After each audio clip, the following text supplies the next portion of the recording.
Okay, ladies and gentlemen, we're in the lobby for the next game, and I will get the team names on the correct sides. I will double check all the information next time. I'm still feeling a little icky from the past couple days. Doing uh, I had to work Christmas Eve and Christmas morning since I bike back and forth to work. What ended up happening was I'd bike out in the late evening, work until midnight on Christmas, well, Christmas morning, Christmas Eve, whatever, end of the day. And then I'd bike home. I had to bike back 7 a.m. on Christmas Day to work, and then bike back at like 3 I think p.m. Like 2:45 is when I left. So a lot of bicycling out in the cold and a lot of work back to back. That did not do well. My immune system was like, Gandair, please, that is unnecessary. And I'm like, sorry, man, get money, do something with that money, kind of thing. So that's what's up with that. But it is nice to be here to put on the show for you. The next game is going to be In Walls We Trust versus Everglade Tree Lovers.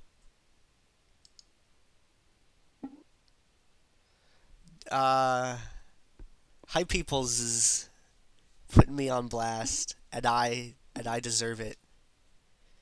He says I can't. He says a lot of things, and he's completely correct about them. Um, I am only on one monitor right now. Um, there isn't a way, unfortunately, without.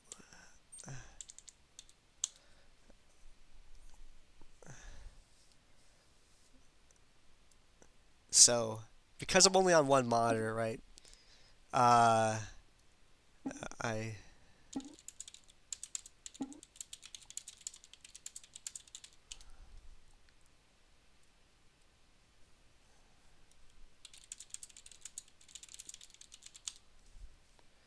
So with the one monitor setup, doing the tournament. Now, normally on the left side, I have a second screen that has my chat program, Skype, Raid, Call, Vent, TeamSpeak, whatever is over there, along with the XSplit preview, Twitch chat, and just other important junk like the like YouTube to control the music and things like that.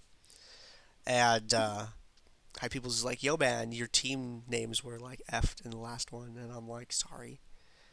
He's like, you need a way to be contacted. Well, without being able to have those open on the other monitor, I can't see them. Now, the initial reaction is to think, hey, well, why don't you just have them open on the main monitor? Because League's maximized and I can't see it behind League. So, I'm sorry.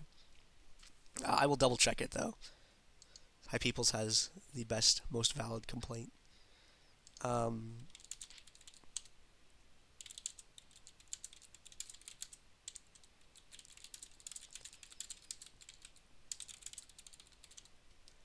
there we go. Where'd my screen? Where? My screen. All right. So it looks like the chat bands we have going are going to be Zyra, Lulu brand, Zyra, Lulu brand. But who is the last band going to be? Nidalee. Zyra, Lulu brand, Nidalee.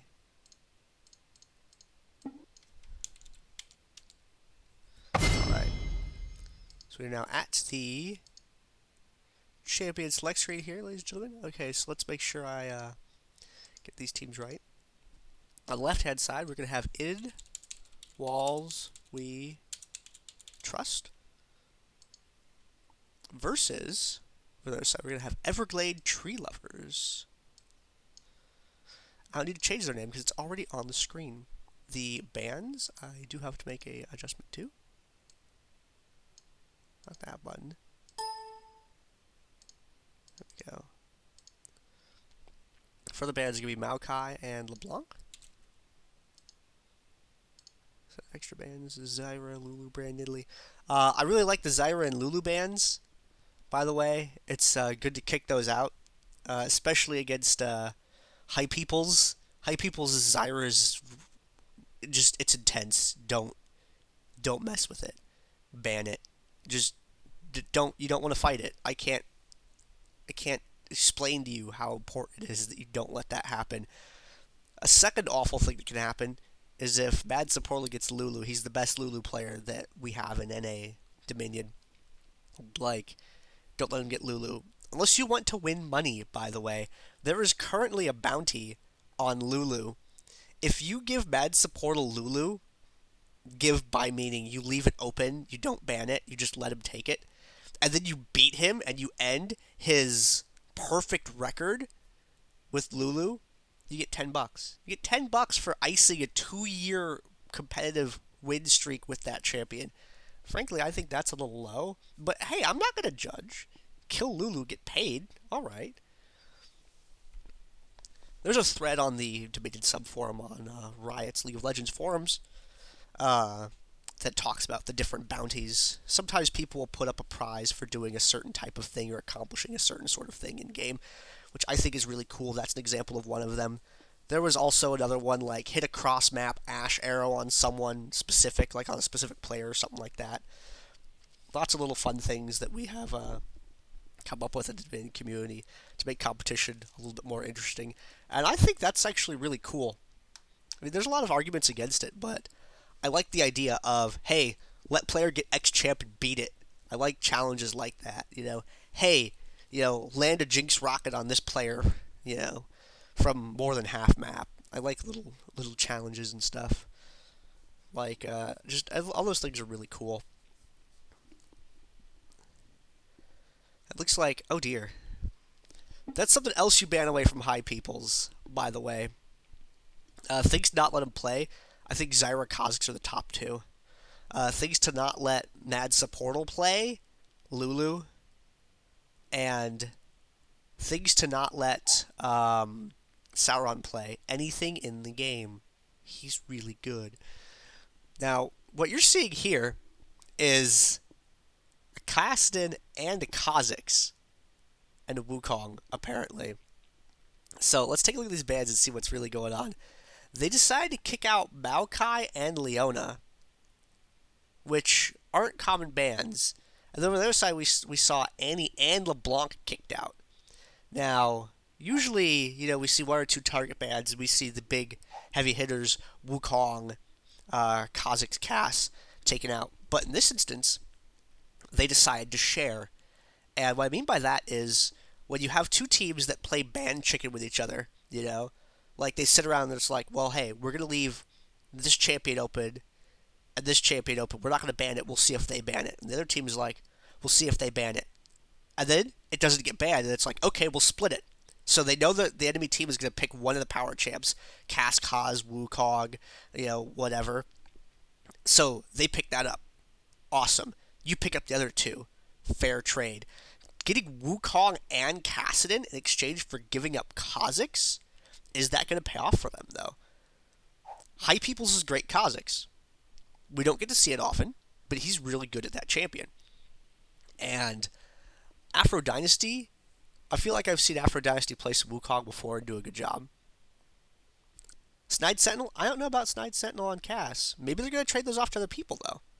It's possible. I'm pretty sure we're going to see High Peoples on KZ, though. We're seeing a League Sin. That's probably going to be Buddha. We're seeing a Rammus. It's probably going to be Carnival.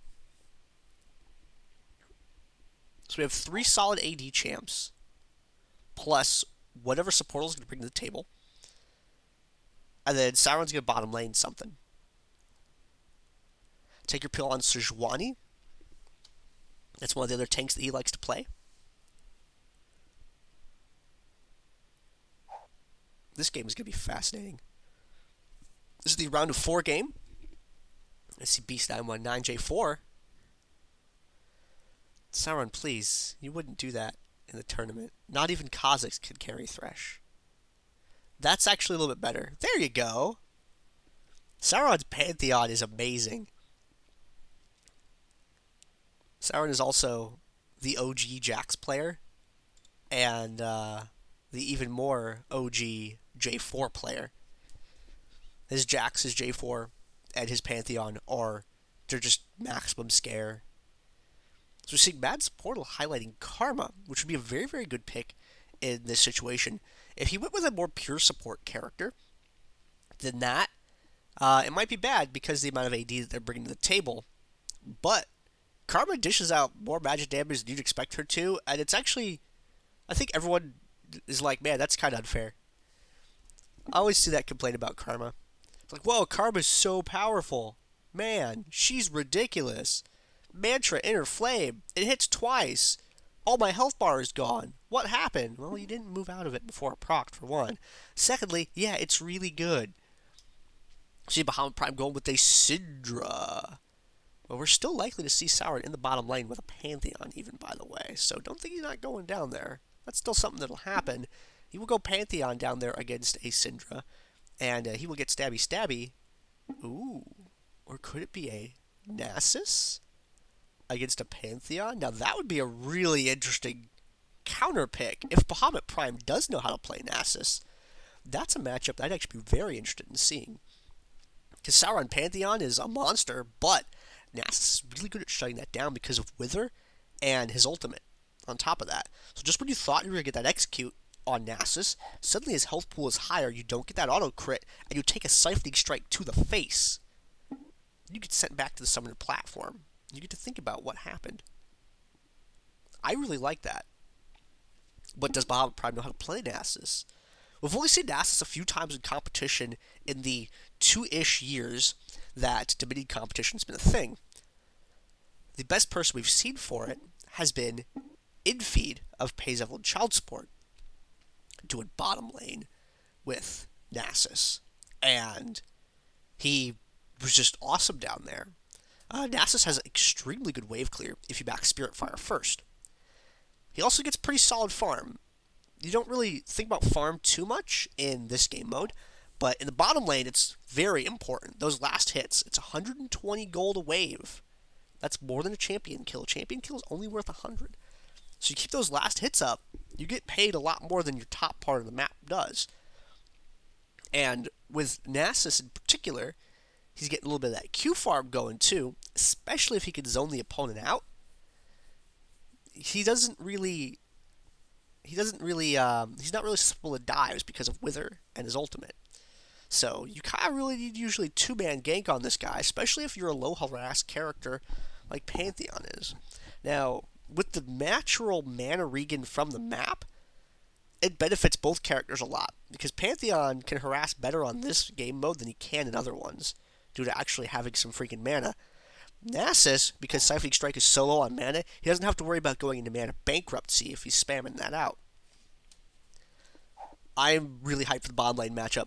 My voice might not show it because I'm feeling a little bad still, but I just have like the biggest grin right now for Panth versus Nasus bottom lane. See if someone can take down Sauron in the bottom lane. Sauron, man. Sauron plays really good top lane, really good bottom lane. You mostly see him play at AD champs in tournaments, but this guy will bust out AP and destroy you if, the opportunity presents itself for him to do that. Sauron and High Peoples are arguably the two best players in Dominion right now. Just looking at individual player, people say they are the best two, and no one is sure which one is actually better. But some people say it's Sauron, man. Dude, Sauron is the best. And then people are like, well, hey, but High Peoples has a larger champ pool that he plays in competition than Sauron does. So who is it really? I think they need to have a best of 91 to settle it. That's a money match. We should pay them to do that. That'd be pretty cool. I think they would both enjoy that. We should get our tax money in and throw down for a show match. Everybody puts in a little. That'd be cool. But that's not today. Today is the round of 4 of the Paradox Esports Dominion Championship Series, week number 4. This is the Invitational. The teams here competed for points over the last 3 weeks. Those standings were compared, and they were all invited to come back to play for prizes this week. And everybody gets prizes from round of 4 on, because if you lose, you go into the 3rd and 4th place match, and you're still placing you know, 1, 2, 3, 4, 1, 2, 3, 4 all get prizes. But who is going to be the champion? That's the more important thing here. Prizes. These players get prizes all the time. These are top level competitors. They're getting first and second places all day long. Maybe they'll get third places on a bad week. Fourth place is not happening with these guys. They're first, second, and third place heroes here. And who's going to take home that championship? Who is going to be the champion of the Paradox Esports Division Championship Series? Who is going to close out the year with that first place victory? This is the next step in both these teams' journey to first place. High Peoples has Kha'Zix. Snide Sentinel has Kassadin for his team. Beast919 has a freaking Wukong. What is this game? There's a Nasus in the bottom lane. He's got a Wither just hanging out for Sauron. Like, yo, you're old. Pantheon, go home. You're old. Your joints don't work so well. Sorry, my comedy breaks down. I feel like it's not as up to the standard as I would like. I hope you guys are enjoying it anyway. I'll take feedback, both positive and negative, and neutrally aligned as well. That's pretty cool. So let's go over to the this screen again. Let's get the titles right this time. So which one is this? Aha. Okay. So had them wrong on my screen. Okay. Let's see this one. Okay. So on the left-hand side here, we have In Walls We Trust. And on the right-hand side, we have Everglade Tree Lovers. Let's see if they're on the correct side. Yes. Alright, ladies and gentlemen. This game is going to be the round of 4 game between these two teams. The team that wins will advance to the finals. The team that loses will have to settle for only 3rd or 4th place for the rest of the year. Because this is the last bit of Dominion competition for the year. This is the last Dominion tournament of 2013. Who is going to be the champion at the end of the year? One of these two teams has a shot at it.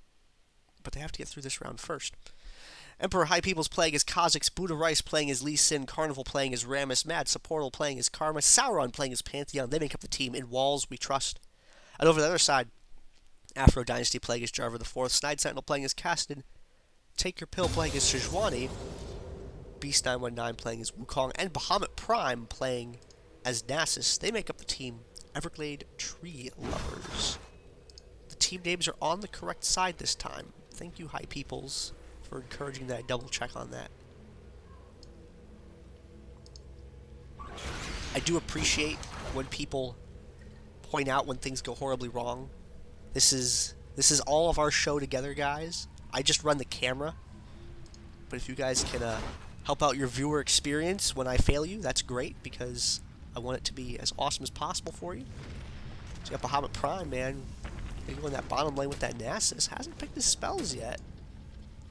What's he gonna do? Well, Wukong, what are you doing with that staff? You're just like...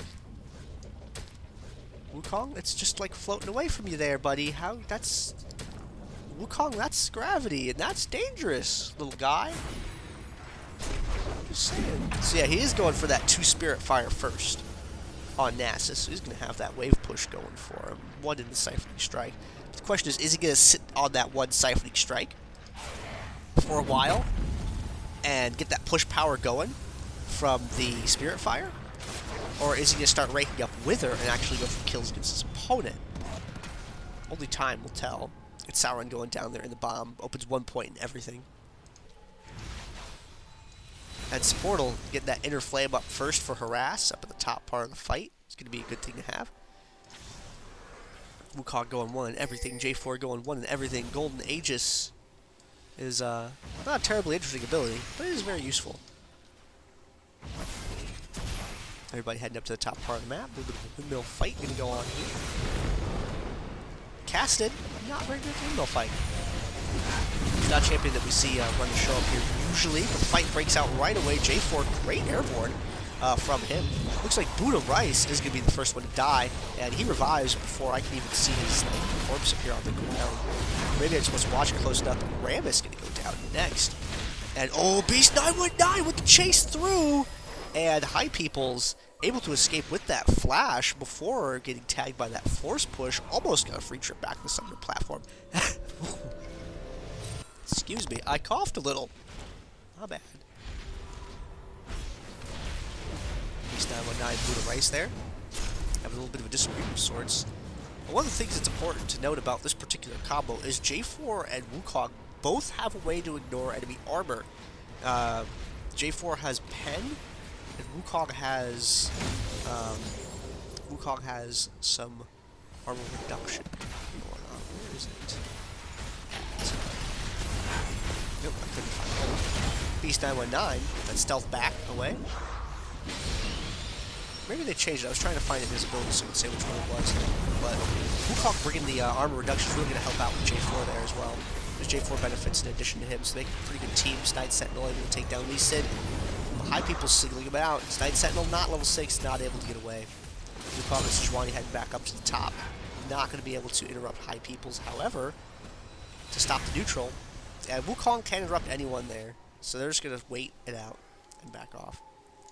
See Pantheon down in the bottom lane going for the Talith freaking PA build, where you get a whole bunch of longswords. You get, especially now with longswords being cheaper, it's something we'll see more commonly. Because when you go back to buy, let's say you don't have enough money to complete the item that you want, so you just buy some more components. That way you're not coming back with wasted gold. Looks like Supportal, Mad Supportal, aka Zyra, aka meaning also known as, because he used to play under the ID Zyra at one point. But then during a name sweep, he changed to Mad Supportal. And then High People's, on one of his Smurfs, took Zyra's actual normal ID and hasn't given it back. So Mad Supportal, or Zyra rather, got stuck with Mad Supportal because High People's kidnapped his name on a different account.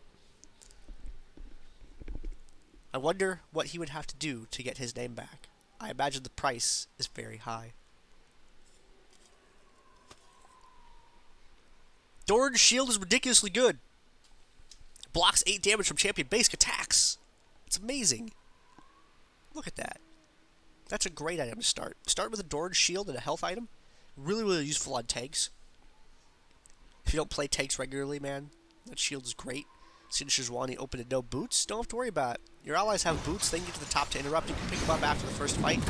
So the exhaust going down. Comet Prime. Pop the ultimate there. Starting to swing on Sauron a little bit. Sauron gets into the bushes, is able to get back away. And Bahamut Prime forces him out of lane.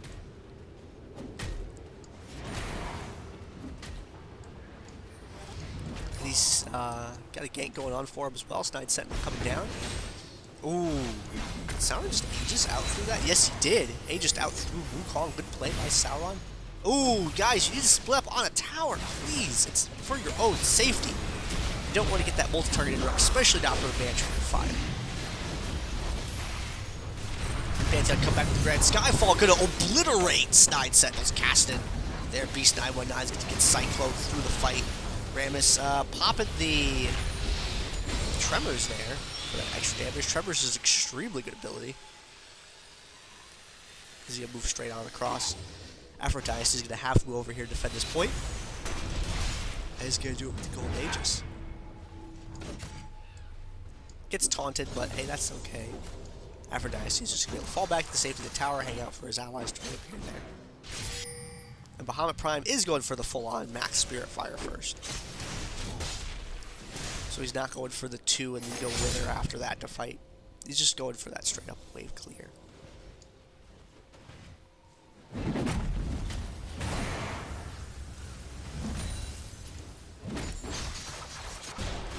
That's Portal has been discovered and defeated. Buddha Rice caught an airborne afterward. Leaves a good opening for follow-up there from Snide Sentinel Pass.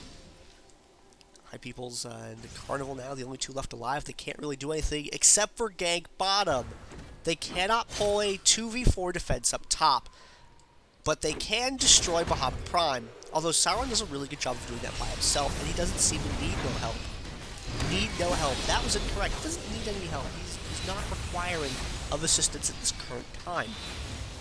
We have Wukong heading down, leading the charge with his allies. Aphrodite to come back with the revive. Are we going to see that Cataclysm thrown down? Yes, boxed Zyra did. You can't escape, sir. Take your pill and Beast 919 chasing after the Carnival. No, they're going to break it off for a moment. They're going to let one person zone while the other person caps. It's a good play. And Kassadin up here at the top by himself. Ooh, good Rift Walk, but you can't keep those Rift Walks up forever, man. Especially not with the changes that have been made to it with that map-specific balance a while ago. Ooh, tries to go in for Mad Supportal here, but doesn't have any abilities to get him down with. Bottom part of that Beast 919 is barely going to be able to stealth away, but Sauron's Pantheon just finish him off with that spear shot. Kha'Zix run right now. High People's unkilled. So far in this game, 3-0-2. Sauron and Bahamut Prime getting a little bit of a disagreement. Bahamut Prime popping the ultimate there. Is he going to be able to... Exhaust is coming out at a very key time for both players. And Bahamut Prime is going to be defeated. It is right when you want to use those exhausts. And they both knew it. They both did it. And Sauron was able to pick that up because of that passive crit he gets. Is that Null Sphere going to interrupt that Heartseeker Strike? Heartseeker Strike is very interruptible. It's a great way to limit Pantheon's damage as long as you're able to use that. It's easy to knock 1 or 2 hits off of it if you're watching. Oh man, that Rift Walk. Get out. Side Sentinel escapes. Minion almost got that neutral, but wisely Karma turned around and defeated it. On the top, Wukong and Take Your Pill are going to take the control of the top point back. 40 Nexus health difference between these two teams right now. Ooh, man, that Rift Walk out away from High People's. High People's opening with that Black Cleaver first on Kha'Zix there. Cass gonna go for the recall. Ooh, Rice. Ooh, good escape through that minion. Take Your Pill just isn't quite close to put the slow on. J4 hanging around in the middle of the map. Who is he looking for? Who's he gonna kill? Is he gonna be killed? Buddha Rice. Ooh, good escape through Beast 919. The opposite side of the fight. Kicks him back. Heads out for the mid as Aphrodite goes to intercept. Oh, the escape! Buddha Rice! Buddha Rice jumping right out of that Cataclysm. He wasn't gonna have any of that. Good escape.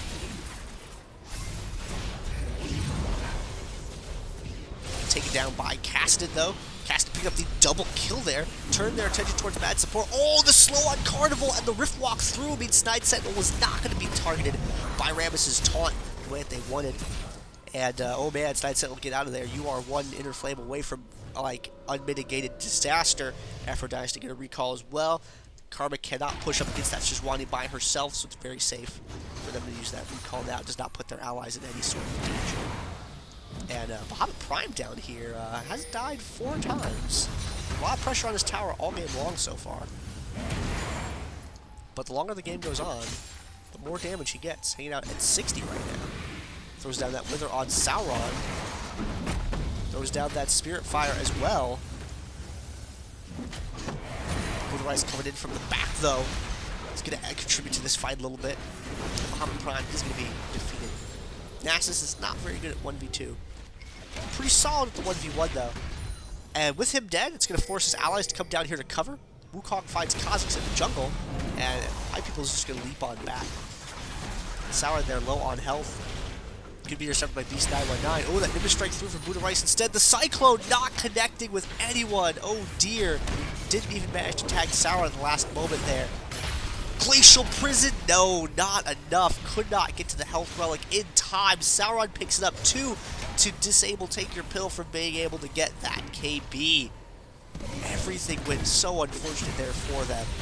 That engagement. And Bahamut Prime, he's back. Can he clean this up? Can my camera control work? Will he pop that Siphoning Strike? Yes, sir. Picking that kill up against Pantheon. But meanwhile, High People's is a complete scumbag and is taking the drill without asking. I'm just kidding. That doesn't make him a scumbag. That makes him a very good player. Hey, are there people accounted for everywhere else on the map? Are they in combat and can't afford to split off?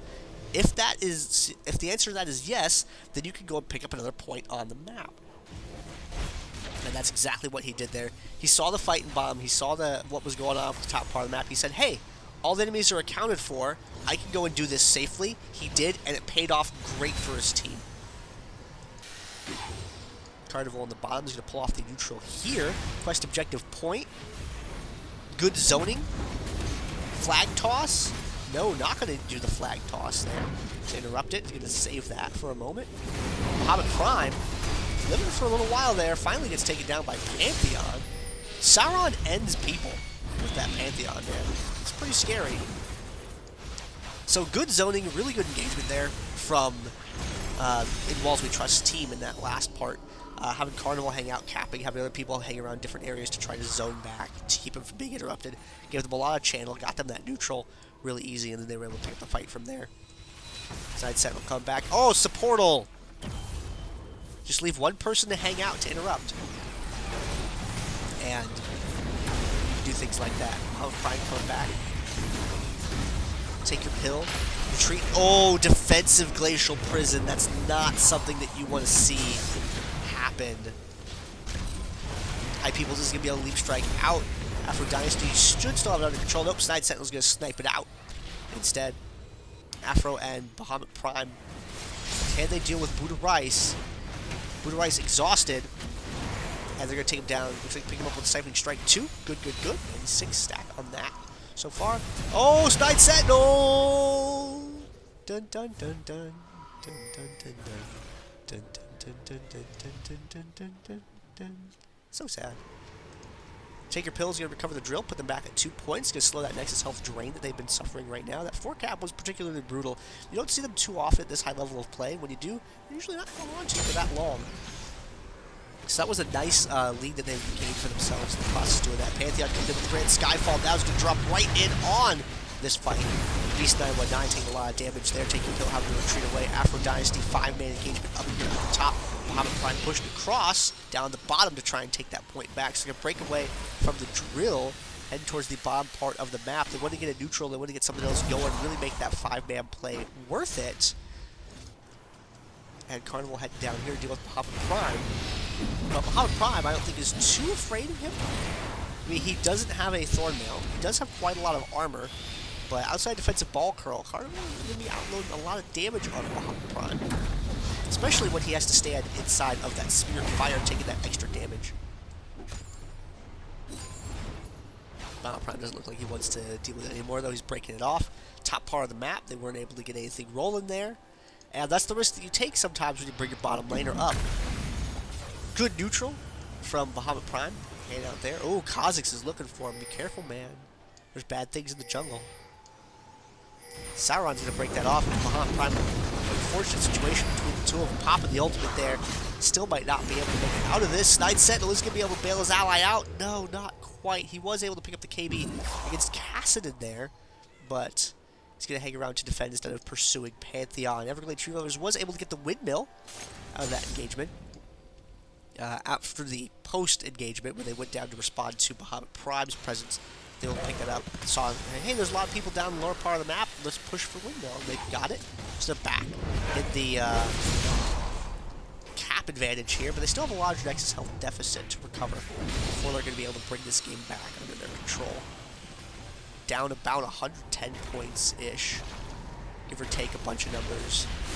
Ooh, Beast 919 going for that airborne there, but good follow-up by the team. Pretty fair fight. Take your pill, the only one left alive, though. He's going to be able to dash away. Is maybe going to be able to escape. Nope, Sauron. Sauron is the ender. You thought you had something going, and then Sauron's just like, actually, no, please stop. Sejuani, the ride is over. Snide Sentinel in the middle of the map. Kassadin without his MR, I don't like it. They took away Kassadin's MR. He used to have MR. He used to be really good at destroying AP champions. Ooh, that Glacial Prison I don't think was completely necessary. It's going to be down for 60-some-odd seconds, but Tinker Pill did use it because he needed to keep himself alive. And if Sauron had not died when he did, it's entirely possible that Sejuani could have fallen there. Beast 919 taking a little bit of hit there. Oh, Buddha Rice escaping through his ally. Good guy, Samike, acting like a door. Snide Sentinel doesn't believe in doors. He just comes through the wall. J4 makes walls. There's a lot of wall-based puns. They trusted walls, but that didn't go so well for him this time. The walls have betrayed their trust that they haven't. Taking Kill going for the 1v2 defense over here, but Puncturing Taunt is really useful when paired up with Black Cleaver. It does not quite last for as long as it used to, but it's... oh dear. Zyra just crit that guy for a lot. Two people hanging around up top. That's two people that are not making plays right now due to their positioning. Bahamut Prime heading back down to the bottom part of the map. We have Kha'Zix and Karma coming up top. There's that stealth out with the decoy. Good play from Wukong. Airborne combo. High Peoples is going to be able to get away. That burst damage is just too powerful. Kha'Zix is weak. And Bahamut Prime can't really do much against this Rammus right here. Ninja Tabby is brutal. He can kill him, but it'd be really slow. And you can't fight under a tower slowly. You have to do it suddenly. Tinker Pill tried to escape. Oh, another defensive Glacial Prison. He's still able to catch up. Ooh, hard dive to the left. Kha'Zix coming down to the bottom. Everybody coming down to the bottom lane because that's the position they're closest to, so why not push for that rather than walk across the map? Good deny. High Peoples jumping onto the health relic. That's something I like to see. That's a good move there. Trying to dash out through the minions is another good Wukong play, but he was intercepted, unfortunately. And Kassadin, the only one left alive. 4-cap situation. Game actually likely to end very, very soon. With the... oh, Sauron, please! That is a laser beams. That is not good for your health, sir. Game actually likely to be closed out right now, actually.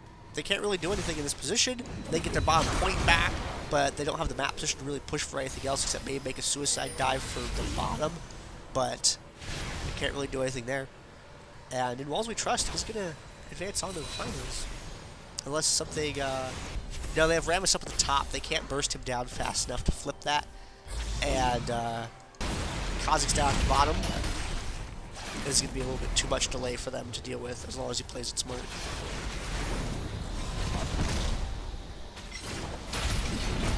Oh, nope. Looks like a recall or a reappearance of Pantheon is going to deny that, even if Kha'Zix should fall. But Rammus is off the point. Carnival got off the point. That enabled the neutral to happen. Oh dear. The game is going to go on because Rammus was off the point. Didn't get into a fight up on it like I had expected them to. So it looks like now, back in a position to defend the windmill a little bit better. They're going to flip it around real quick, and everything should go okay. There we go. Picked it back up. And near the end of the game, fight on the point. The rest of the time, fight in the jungle. Sauron taking out Kassadin with help with Rice. And they're going to go on to the finals. And in Walls We Trust may be your champions. But we will find that out as we go on to the next game.